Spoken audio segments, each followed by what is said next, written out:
mengucapkan terima kasih yang sebesar-besarnya kepada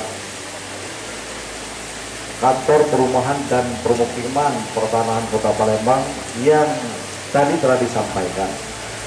Dalam rangka memperingati Hari Bakti ini telah banyak melaksanakan rangkaian kegiatan, mulai dari donor darah, kemudian penanaman pohon, membuat biopori, dan hari ini dilaksanakan juga di tanah lokal.